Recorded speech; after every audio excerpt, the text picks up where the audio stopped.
Tonight, 3 more Israeli hostages are reunited with their families after the 4th prisoner exchange with Hamas since the ceasefire in Gaza came into effect a fortnight ago.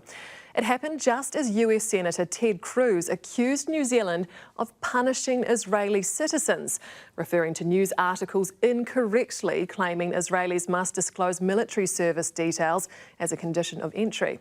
Foreign Minister Winston Peters described it as fake news and clarified there's been no change to New Zealand's visa waiver program with Israel. Zane Small has the latest.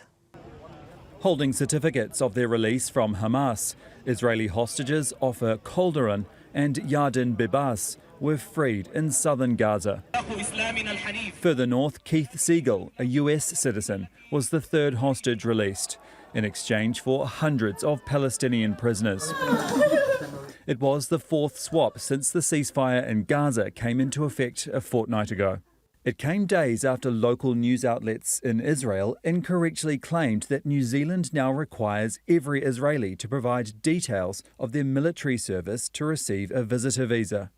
One of those articles caught the attention of Texas Senator Ted Cruz, an outspoken Israel supporter. We've seen over 1,200 Israelis murdered by Hamas terrorists. Posting a link to a Haaretz article, he wrote, "It's difficult to treat New Zealand as a normal ally within the American alliance system when they denigrate and punish Israeli citizens for defending themselves and their country from Iranian-controlled terrorists. New Zealand should be cooperating with Israel in its campaign rather than engaging in these self-indulgent left-wing attacks." Foreign Minister Winston Peters wrote back, describing the story as fake news, adding, "We are demanding it be corrected." It's an extraordinary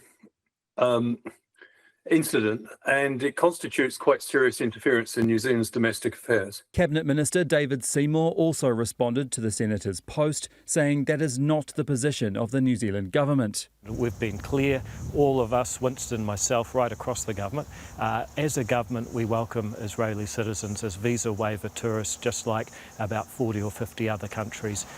We do not discriminate. Immigration New Zealand told us there have been no new policies for processing visa applications from Israeli or Palestinian nationals. Israel remains a visa waiver country, meaning Israeli travellers do not need a visa for visits under 3 months.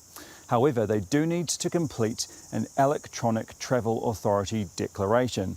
And it appears that's what the Israeli media has focused on. Immigration New Zealand said there may be certain circumstances where we need more information from an applicant to determine they meet the requirements for entering New Zealand, such as details of their military service. But as mentioned above, it is not correct to say that every Israeli wanting to visit New Zealand is asked to provide details of their military service. But it's very disappointing that a senior Republican member of the Senate, who's head of an important committee on commerce, has actually made such insubstantial claims. Less than a week ago, pro-Palestinian activist John Minto launched a hotline for New Zealanders to dob in Israeli soldiers here on holiday. It was widely condemned. David Seymour suspects the activist's campaign may have been misunderstood overseas as a government policy. It's unfortunate that someone on the other side of the world got confused between John Minto and an actual leader. Diplomats in Washington are now in talks with the office of Ted Cruz over the, quote, incorrect information he posted about New Zealand's treatment of Israeli citizens.